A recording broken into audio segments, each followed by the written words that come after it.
Thank you, ladies and gentlemen, for clicking on Rank the Movies.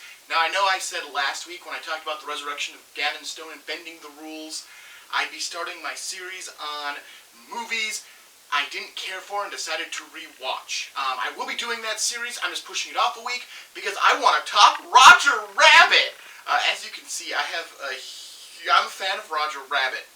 I've got the movie on Laserdisc, I've got Blu-ray and DVD combo pack, I've got VHS, I'd have a beta copy of it if I ever came across one, and then I've got the book and some random Roger toys.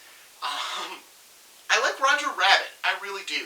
So this week I decided to do another one of my book-to-movie comparisons and compare Who Censored Roger Rabbit, the novel the movie is based on, to the actual film, Who Framed Roger Rabbit, and I don't know which one I should motion towards when I talk about the film because I have 3 different versions of it sitting in front of me. Well, 4 technically, because that is the combo pack. So, let's start with the book. Who Censored Roger Rabbit by Gary Wolfe. This is a mystery novel. It is, honestly, it is right up there. It's one of my 2 favorite books. This one and Dave Barry's Tricky Business are my 2 favorite novels of all time. I love these books. I reread them about once every 18 months, so about once every year and a half, and I enjoy it every time. I pick up new things, I learn things, and I just actually finished a reread of Who Censored Roger Rabbit. I'm about to jump in to Tricky Business, maybe today, maybe tomorrow, but it'll be soon. I don't think I'll be doing a book review on it, but who knows? Maybe a book review will be coming as a bonus video. Because there is no movie to compare that one to. There is no movie of Tricky Business to compare to the book. Anyways, the book is very different from the movie. I love the movie. You know, maybe I should have started with the movie. Give background on the book. Maybe it's time to do the Robert Zemeckis movie, because that's what everybody knows. Everybody knows the movie, because it is, again, it is a mystery, but it's a much different mystery than what the book is. They both cover very different things. So in the book, I guess I'm starting with the book, because that's where I'm going. So to go over the book, it basically is Roger Rabbit hires Eddie Valiant to investigate his bosses. Basically, he's been having trouble with the comic syndicate he works for, because in the universe of the book, all toons are part of the comic strips, because most of them speak in word balloons instead of actual words. Some of them can actually talk like a normal person. Mostly those are humanoid toons. Once you get past the humanoids, they basically talk exclusively in their word balloons. Which is a huge part of the book, is actually, Roger talking in word balloons and the description of how these word balloons look, because they act as almost an emotional look into the toon when they're using it. And at one point, Jessica Rabbit, who is a humanoid toon who actually suppresses her word balloons and just speaks normally, she is so upset she is not able to fully suppress her word balloons, but isn't able to fully use them either. So it actually goes into a bit where she's talking half and half, where like every other word is either being verbalized or coming out through a word balloon. It is actually very well written. Eddie is to investigate the DeGreasy Brothers syndicate, who own Roger's contract, because there is a promise that Roger would get his own starring solo strip instead of being the fall guy for Baby Herman. Eddie begins his investigation. Basically, he doesn't turn anything up. He finds out that, truth be told, Roger threatened Rocco DeGreasy, the older brother and the more business savvy of the DeGreasy brothers. He threatened Rocco in front of Carol Masters, his photographer, and Baby Herman. Yes, they both heard a promise of a solo contract, but it was because Roger was threatening violence at that moment, and Rocco was using it to defuse that situation. So he learns that Roger eventually says that someone attacked him with a custard cream pie to the face, and that they could have smothered him because of the way they shoved it into his face. And Eddie is just, he's getting ready to leave this case, take the money, and run, because there is no proof. It's just hearsay of Roger getting his own solo strip. Eddie also learns that Roger's wife, Jessica, has recently left him for Rocco DeGreasy. Apparently, Roger and Jessica met one day. He asked her on a date. She said yes, and they ended up getting married later that night. A year later, Jessica comes to her senses and leaves Roger to go back to Rocco because she was with Rocco before she married Roger. It's believed that Roger's contract also stems from this relationship. Before Eddie can drop Roger as a client, Rocco DeGreasy is shot dead, as is Roger Rabbit. You learn that toons in this universe can make doppels, which are thought projections of themselves. The more energy you put into it, the more lifelike it is, and the longer it survives. You find out Roger had created a doppel of himself before he was shot to go run an errand, and so the rest of the novel, it's actually Roger's doppel who's working with Eddie.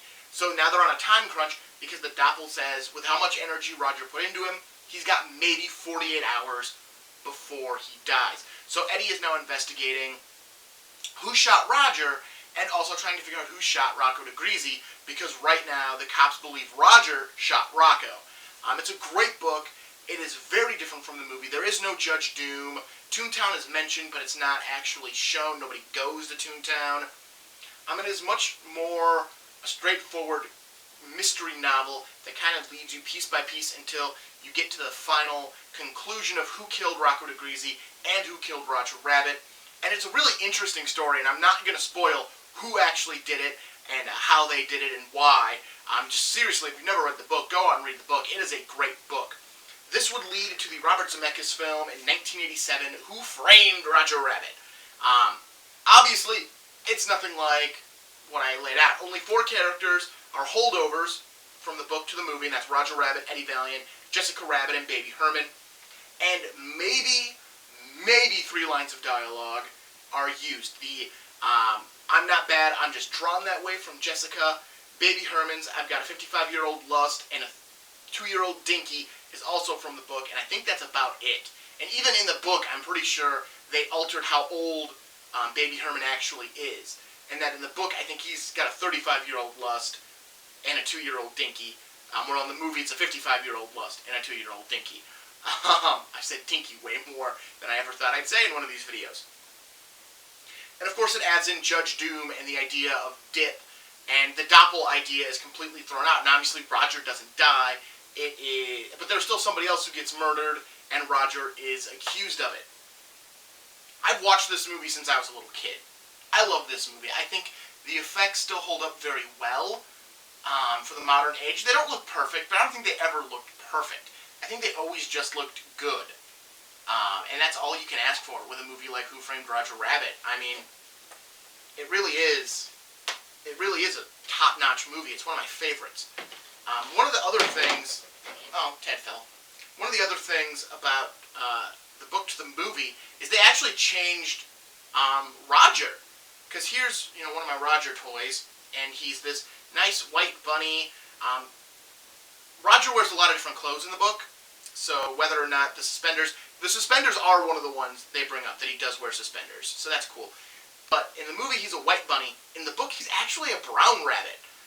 He's brown with white instead of white with no other real color. So they changed him into a white rabbit, and that's, I think, to instigate Alice in Wonderland is why they made him white versus a brown rabbit. It also could be just the color palette of the sets. White was going to play off of it better than brown.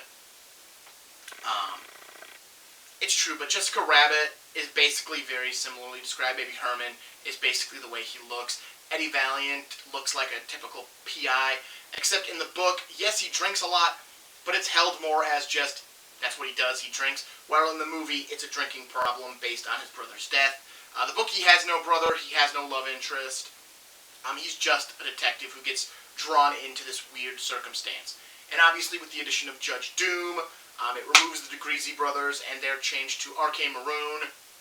And they're not evil, whereas the DeGreasys are the villains, are one of the villains of this book. They're not the primary villain. And actually, the book, it's hard to decide who the villain is.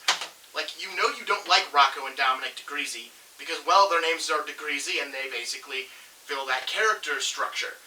So you don't like them, but they're not necessarily the villains, because one of them dies, and the other one is just out to get a tea kettle.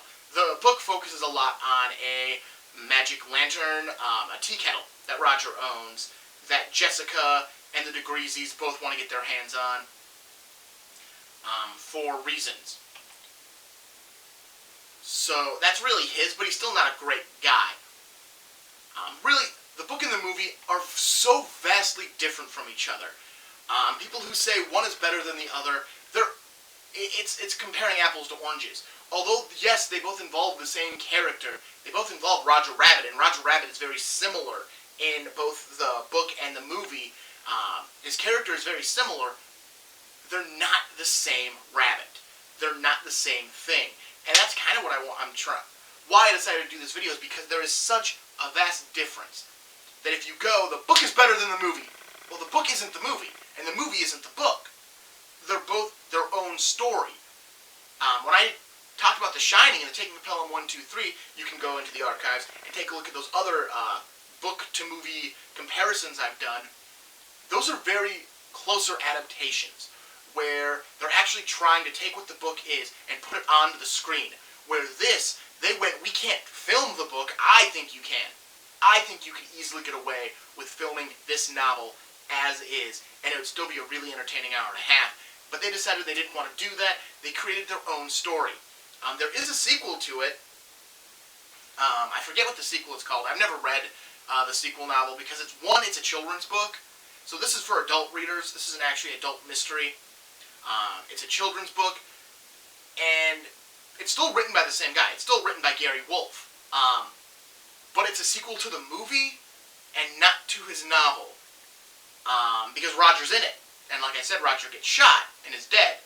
So, it's a sequel to... He wrote a sequel novel to the movie, but it follows... But it's supposed to be a sequel to the book. It makes no sense. I've looked up copies of it. I've read a synopsis of it. It never interested me, and the fact that it's a children's book pulls me away, because part of what I love about the novel, Who Censored Roger Rabbit, is the fact that it is aiming towards an adult audience. It is, although it's got all these toony characters, and it makes all these references to, the cartoons and these comic strips, it is still focused very much on an adult audience. And I think a lot of that did carry over into Who Framed Roger Rabbit, the film, that although it is still very toony, it is still very meant for kids, it still has a focus to adults, if nothing more than just Jessica Rabbit. She is drawn very badly.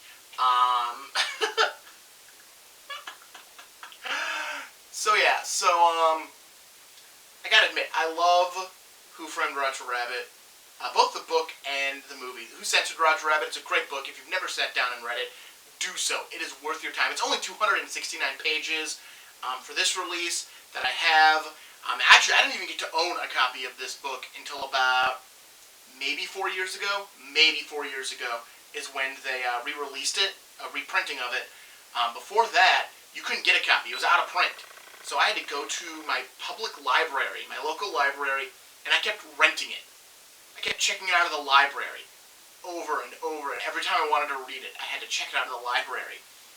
I'm probably the person who checked that book out of the library in the last 15 years more than anyone else, because it was always available when I wanted to read it. It's a great book. Definitely check it out. Check out Who Censored Roger Rabbit. Again, it's 269 pages. You can read it in 3 days, probably. If you really get into the book, it'll probably take you less. Check out the film Who Framed Roger Rabbit if you've never seen it.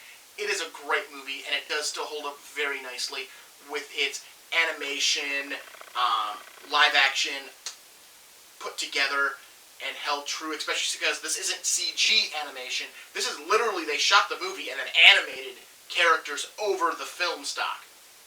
It's really cool. Check them both out. They are definitely worth it. So, next week, like I said, I will start... I'm not going to put it off anymore. I'm not going to put it off any more weeks. So next week, I will start my movies I don't like, and I'm going to rewatch. And those movies will include, because I've got them stacked here next to me, so I'm going to tell you what they are, so you know what to expect. Next week, I'll be reviewing Savages, starring Tyler Kitsch Blake Lively, Aaron Johnson, John Travolta, Benicio del Toro, and Selma Hayek. This is going to be 2 hours. Oh my lord, it's 2 hours and 15 minutes. 2 hours and 15 minutes of my life I have to give back to this movie. Yay. So I'll be doing that next week. The week after, I'll be joining Dwayne Johnson to try to stop an earthquake in San Andreas. Which is not even 2 hours, which is good. I feel like this is less of a time commitment. But I'll be doing San Andreas. It's a ridiculous movie. Oh, I'm just doing it this way is making me hate this idea already. Then I will be doing Chronicle! What are you capable of? This one stars Dan DeHaan, Alex Russell, Michael B. Jordan, Michael Kelly. I don't care anymore. And, oh, it's not even 90 minutes. I hate this movie so much, and it's not even 90 minutes. I hate this movie. I'm giving you a sneak peek at my opinions of these movies before I rewatch them to review them. After that, so week 4, I'll be doing Movie 43! I hate this movie. Hate this movie. I saw 3 of these in theaters. Oh no! My book and movie fell! Oh well, I'm almost done with this video. But yeah, San Andreas Chronicle and Movie 43, I paid to see those in theaters. And the final week, to end off this, I will be watching All About Eve. I'll be watching All About Eve one more time. I hate this movie. I hate this movie. It's 2 hours and 18 minutes. It's the longest out of this entire stack. Unless I watch the unrated version of Savages, and that's longer. I hate this movie. If you want to hear me rant about this movie before we get to that in 5 weeks, go check out my movies from the Unwatched shelf. It's like episodes 2 and 3, I think, is when I covered All About Eve. It might be 3 and 4. I'm not 100% sure. I don't remember. But I talk about All About Eve then. But anyways, as the last happy note of me talking about things I like before I dive into this, because after I'm done with these 5 movies, I'm going to do 3 more, but those 3 are a secret, because they're bound together in the fire. But definitely watch Who Framed Roger Rabbit, read Who Censored Roger Rabbit. Stop back next week to watch me suffer as I go through these. Have a great week. Like the video, subscribe, comment if you've got something to say. Otherwise, I'll catch you later. This is Rank the Movies. I am Martin Prevost. Have a great one. Yeah, and I'll see you next time.